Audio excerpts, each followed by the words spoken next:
Semangat rakyat tumbuh dari bawah.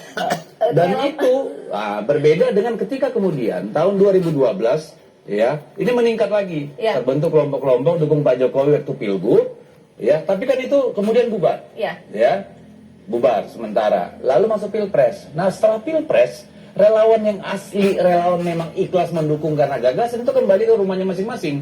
Jadi ibu rumah tangga, jadi tukang beca, jadi dosen.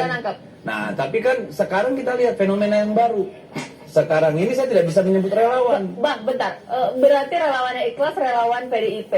Joman ini relawan gak ikhlas maksudnya? Saya nggak tahu. Saya kan nggak menyebut Joman. Saya menyebut yang dalam sejarah yang tercatat. Yang ikhlas, rakyat sendiri ngumpulin gula, ngumpulin beras, masak barengnya pada waktu itu.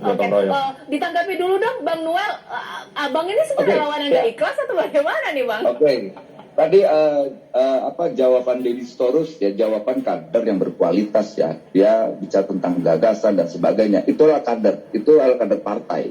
Tapi saya yakin juga Deddy Sitorus paham tentang siapa saya. Bagaimanapun saya ini kan makhluk politik lah ya, nggak bisa juga kita berdiam diri. Ya relawan itu hanya alat, tidak lebih dari itu. Alat, bukan tujuan.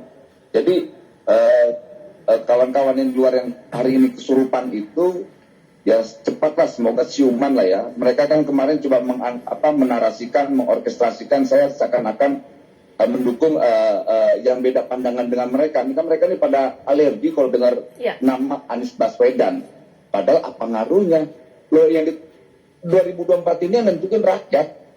Gitu loh. Maka saya bingung kok orang-orang ini mereka teriak-teriak radikal. Cara berpikir mereka sudah sangat radikal yang primitif bahkan menurut saya. Dan ini lebih bahaya buat demokrasi, bahaya buat NKRI.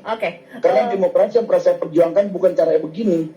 Gitu loh. Kalaupun nanti PDIP akan mengeluarkan kader, saya yakin itu kader paling berkualitas yang ditentukan oleh mekanisme yang ada di PDIP itu sendiri, karena mereka punya standar ideologis dan standar perjuangan.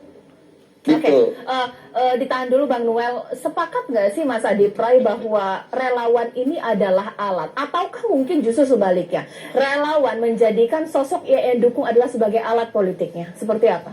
Ya pastinya, karena begini Cak, saya memahami relawan itu secara normatifly adalah gerakan politik partisipatoris ya. Dia muncul dari denyut nadi, gerakan di bawah, dari grassroots, yang seringkali menjadi antitesa dari kekuatan politik para elit. Jadi dulu kalau 2012 kita melihat fenomena politik dinama begitu banyak relawan-relawan yang mendukung Jokowi dengan Ahok waktu Pilgub, itu dianggap sebagai antitesa yang melawan fokus saat itu. Bahkan ketika Pilkada ataupun ketika Pilpres 2014, kenapa begitu banyak relawan Jokowi? Karena dianggap sebagai orang yang merepresentasikan kelompok-kelompok cilik yang disebut dengan woke cilik itu. Nah, cuman belakangan saya melihat relawan itu mirip sebagai sebuah industri politik sebenarnya. Tidak lagi berbasis pada ide-ide besar. Oh iya, ada ide besarnya. Tapi kalau melihat the end of the day, goal yang ingin ditarget oleh para relawan itu adalah rent seeking juga. Memburu kekuasaan seperti halnya partai politik. Bahkan kalau kita cek satu persatu, orang-orang yang punya kontribusi terkait dengan pemenangan Jokowi, para relawan itu adalah orang-orang juga yang juga menikmati kekuasaan politik saat ini. Ada yang jadi wamen, ada yang jadi komisaris, dan seterusnya. It's okay, nggak ada persoalan apapun. Artinya apa? Gerakan politik yang dibangun oleh para relawan ini pada praktisnya tidak bisa menutup diri bahwa dia adalah seperti partai politik, cuman instrumennya beda, namanya relawan, yang saya sebut sebagai sebuah industri. Karena kalau melalui partai politik, antri betul. Ini panjang betul ceritanya, apalagi partai-partai pendukung ini, kalau sudah menang, pasti akses terhadap kekuasaan begitu banyak. Karenanya, begitu banyak kanal politik yang bisa disuplai sebenarnya oleh para relawan-relawan ini di pos-pos yang sebenarnya, kalau dia menang, mendukung salah satu capres dan juga bisa itu menikmati itu.